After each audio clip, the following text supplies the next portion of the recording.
Hi, everybody. I'm so happy to be here and excited to talk about design empathy with you. It's a crazy time. Things have changed.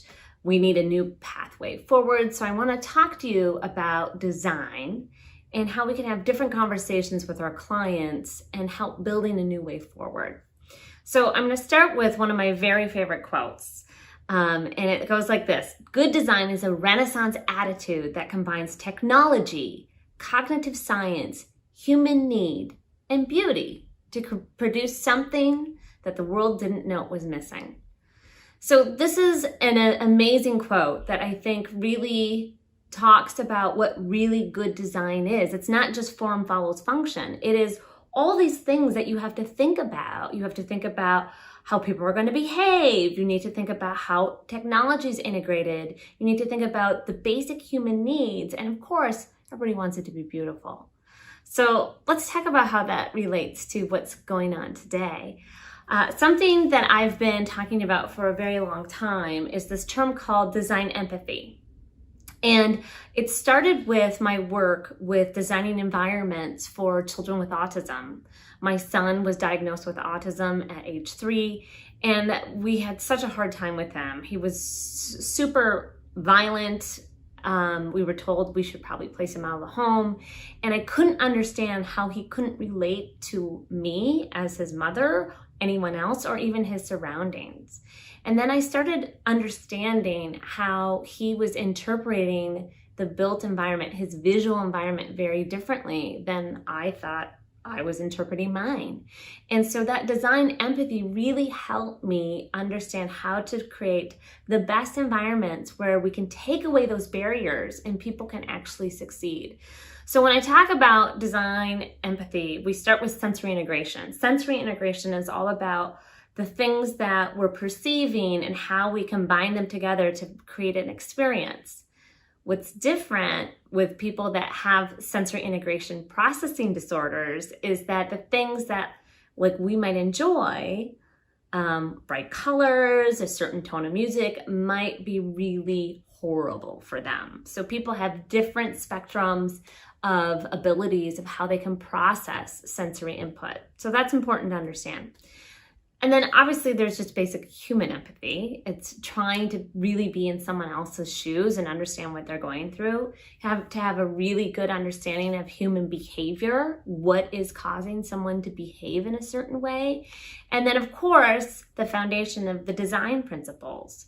You know, the things that we learned in school about what makes good design, those all hold true. So we put all those 4 things together, and that's what I call design empathy. It's the ability to design really well for a broad spectrum of people so that you can have the best success stories. People can be as productive, as healthy, they can learn, they can do everything that they need to do in that space. And that will fit a large spectrum of people. So how does that relate to today? Because today is just very different, right? So let's start with what I call the strange spectrum of pandemic responses. So you have people that are looking at this pandemic with fear every day, and they might be immune compromised, or they might have a significant loved one that lives in their house that is immune compromised. And so for them, not wearing a mask or going into a crowd or taking public transportation, it is literally, they're thinking about life and death all day long. And then you have people on the other side of the spectrum that are like, it's a hoax, this is gonna pass, I'm invincible, I'm just gonna go back to my freedom and do whatever I want. And we see that even in companies and companies' reactions. So when I talk about the strange spectrum, you don't always really know what the leadership of an organization that you're designing for is going to want to do.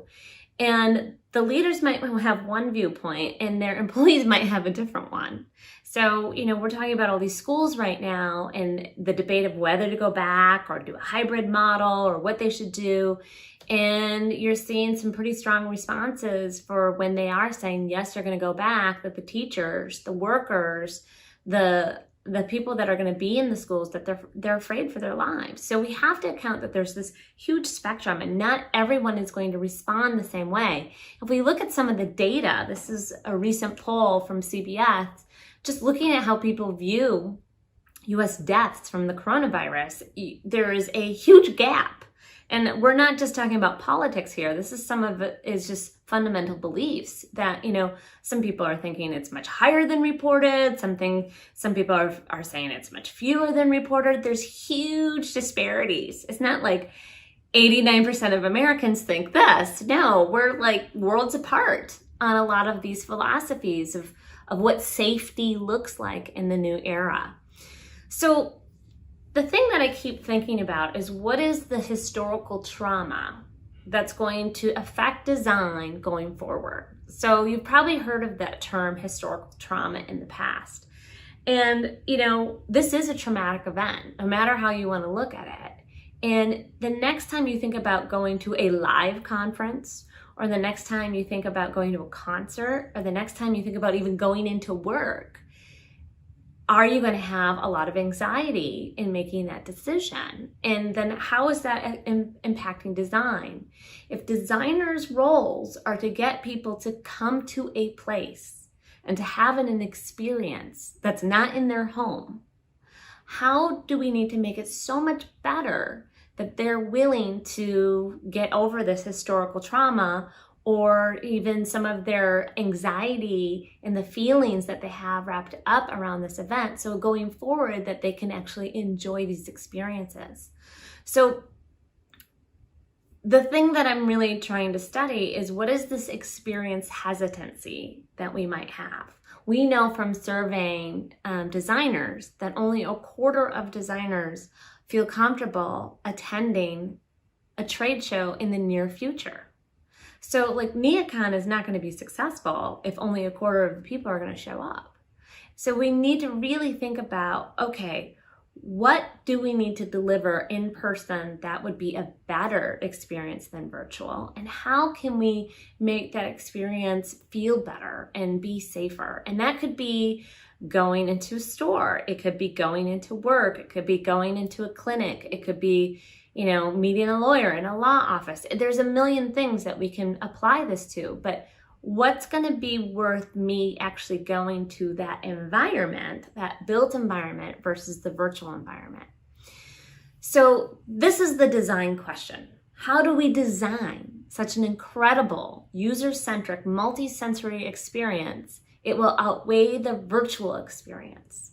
And many times when I've talked to clients that have a really strong position, and this of course was before COVID, that they said, no, we absolutely want everyone to come into work. We do not want to support remote working. And my questions to them was, well, tell me why. Like, we just really feel it's important that we're all together and we can make decisions together and have that type of culture and community. And I was like, I get it. I understand you want to do that, but that means you really have to make that experience of people coming into the workplace so great that outweighs the convenience and the flexibility of working at home. And so I think that's going to be that pivot point too. What is it going to be that when you're designing these spaces that is going to flip and make it way more better for people to come in, maybe for certain things, not all day long, but maybe it's, for certain activities that they absolutely want to come into the office or they want to come into that environment to experience. So I've been reading this book called Sense from Russell Jones, and he's a really interesting guy. And he is a product designer. He studies neurology. He really looks at human behavior and how we can use our senses to really create a different type of experience. And he's probably one of the best people in the world that can do this. I highly recommend the book. However, right now it just came out and it's only available in the UK. I got it delivered to me, but I have connections. So it's a great thing to download to your Kindle, but it's another dimension for us to really think about how to design a different type of space. So the first thing to understand is that sensory perception is really complex. Just like I said, when we were talking about sensory integration, I might be able to sit in a Starbucks coffee house with a million things going on and pay attention and do my work. And somebody else might be like, oh my God, shiny object. Oh, they have donuts? Do you smell this nice pumpkin? So you have people that have different reactions to the same environment, and because they might be processing with their sensory integration completely different. So it's important to understand that sensory integration is probably as individual to a person as your fingerprint. It's not something that I experience it this way and someone else also experiences it exactly like I do. It's not going to happen. There's going to be subtle variations between each person. The other thing that we need to really understand is that we are feeling machines that think. We are not thinking machines that also have a heart and feel. We are feeling machines. So a lot of the decisions that get made every day are coming from our feelings, from our anxieties, from, just how comfortable we are in that space, in our skin and in the environment. And so feelings are going to really outweigh some of the rational behaviors that people might have about returning to work or returning into other spaces. The other thing that I think is really interesting is senses are ranked. You have your 5 senses, right? And I bet you wouldn't guess, a lot of times when I ask this question, what sense do you think is like the strongest? A lot of people say smell, and I'm not quite sure why. But from studies that have been done, and even in the time of Aristotle's perception was that sight was your strongest sense. And that research has proved that. They think it's kind of coming back from that old part of your brain where you're hunter-gatherers and we've got to make sure that, nothing's going to eat us. So you're looking all the time to see if you're going to be in danger. So sight is our strongest sense. And, as a designer, we spend a ton of time on how things look, what the color is going to look like, how the lighting's going to render it, and, how the visual aspects of that space is going to look. But how much do we really spend on the other senses? We know that the number one complaint in the office is acoustics. It's not what you're looking at, it's what you're hearing. So how do we engage the other senses in another way? The other thing that you might be surprised to learn is that there are more than 5 senses. Did you know that? That's something that you could probably talk to your kids about. So yes, you have, your sight, your seeing, your taste, your smell, all the, the touch, all the regular ones. But I want to talk a little bit about some of the other ones that are a little bit more unique that you might have never heard of. Interoception is kind of, if you ever, hear people say your gut feeling, this is kind of what interoception is. It is your inner workings of your body. So it's understanding if you're feeling anxious, if you're feeling hungry, if you're feeling tired, and sometimes you don't realize that until you have a cranky moment and you go, oh, I must be really tired, right? But it's that sense of yourself, right? And what's happening internally in your body. And so that is a sense that does play into how you perceive the world. Think about when you're sick. If you're not feeling well, all the other senses that are coming at you don't work as well. I mean, things just don't connect. They don't process the same. The next one is kinesthesia, and you've probably heard of this one. It has something to do with movement, but it's really about your body and where it's moving in time. I have this issue when I sit on airplanes and I'm by a window and there's another plane next to me. Sometimes I can't tell if my plane moves out from the gate or if the one next to me is moving out from the gate. And I have this moment where I'm trying to figure out who's moving. Am I moving or are they moving? And the rock falls in my stomach. I feel like it's a half a second of a feel, but I just feel terrible. I feel nauseous and I'm I feel all the nerves in my fingers go numb. I'm just oh, what's going on? And then I get my sense of, oh, okay, it's not me. That's the plane that's moving. So also if you have motion sickness, that you're really affected by that. Balance. We know that when people have inner ear infections, that sometimes they actually see things differently. That's how connected your senses are. So balance can actually affect how you're processing as well. Proprioception is a great sense to consider because this has a lot to do with the visual environment. Proprioception is me understanding where my body is in space and how my body needs to navigate space. And so people that have neurological difficulties a lot of times are going through occupational therapy. They're doing, physical therapy because they're learning how their body relates to space. They're learning how to step. They're learning how to, jump through something. And where this can be a real problem in design is if you don't have a strong sense, or if your proprioception is off, which like for kids with autism, many times it is off, they will not walk down like a glass stairwell or a catwalk that is just all glass because they can't tell where they are and they think they might fall. And so you can understand that if people have this like constant not feeling secure and you put them, on a level that might be a little bouncy even because it's on like the third floor and it doesn't have all the supports, they actually feel that bounce and that creates a different type of anxiety. And then the last one is one that I'm really bad at. It's magnetic reception. And that is your sense of direction. I can get lost in my backyard. So whereas my boyfriend is really good, like we could be anywhere and he knows exactly where he's supposed to be going and he's always right and I'm always wrong. So I have to just suck it up. But magnetoreception tells you where it's your sense of direction. And, this is really important from a wayfinding standpoint because some people in buildings are much better at figuring out where they are than others.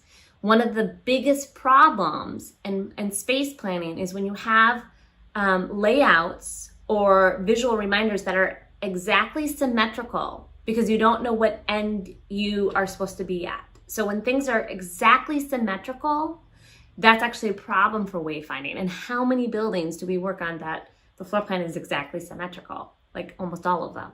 So we have to think about all these senses too and how people relate to space and what kind of experience they might have. Think about like being in another country and not being able to read the road signs or not having good wayfinding, how frustrated you are, how angry you get, and how not ready you are to be productive that day because you're so frustrated. So we have to think about these layers of how our sensory and our feelings and how that prepares us to do the work that we need to do. So the thing that I think is really interesting is this combination of psychological and physiological effects from sensory input. So, and the book Senses, Russell really talks about this quite a bit. So there's some great research showing that there's positive effects in a Swedish hospital with the smell of vanilla. So they pipe in the smell of vanilla with pink colored lighting, and how that exponentially increased the recovery rates. And it wasn't, they also did research on, it was just doing the smell, right? Just the vanilla smell, and then just the pink colored lighting. And they saw increased rates, but not that the synergy of having both of them was exponential. So that's really important to understand is that, sometimes it's the combination of the sensory experiences that you're creating to really put people in the mode that they need to be in to do what they need to get done, whether that's recover or work or listen or educate, whatever. The other thing that I think is an interesting psychological and physiological effect is people feel more active and think sharper in a room filled with angular objects and a sharp, zesty sense. So today I've wore this very angular dress with a pattern on it. So hopefully that's helping you think better. And maybe you're sitting next to like a bowl of lemons, but both of those things makes you sharper intellectually, which is just crazy to think about. But studies have shown that this is actually an effect that happens. And so one of the favorite experiments that Russell does is, as a product designer and experience, a UX designer, he gets to work with great brands, and some of them are whiskey brands. And so he did this experiment where he took these whiskey glasses and then he inserted a little receptor, a sound receptor. Nobody would have seen it. It would have been hidden.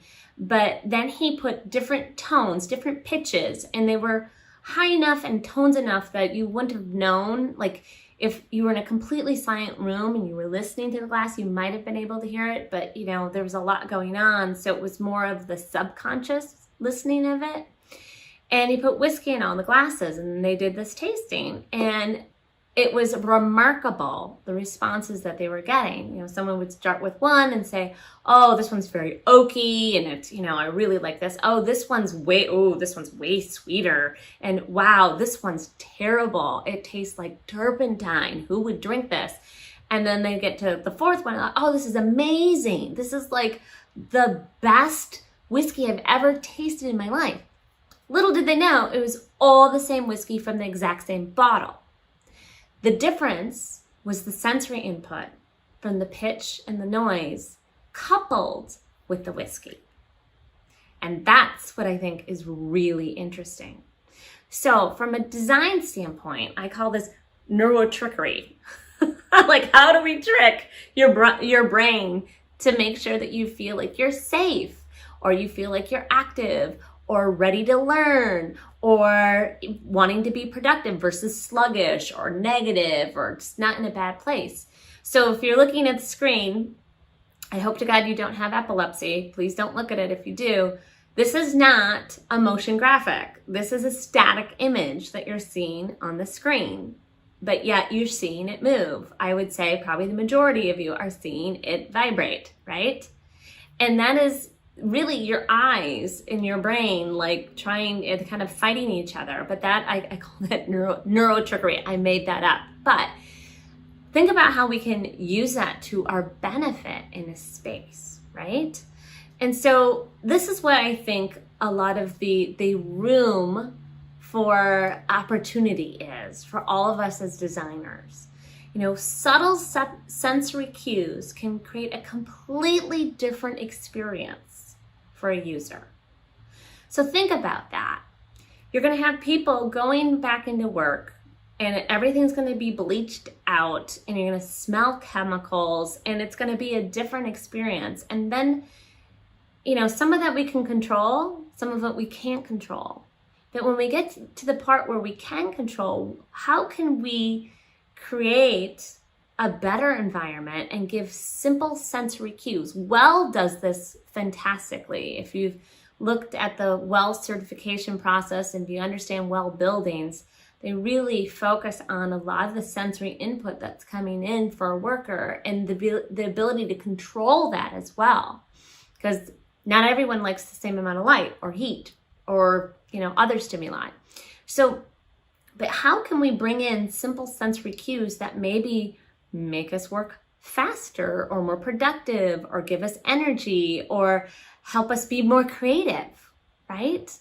So there's all this possibility that we can look at of changing space. And it's not just about the simple, floor plans and putting furniture and what does it look like. It's about what does it feel like? What is that experience going to be like?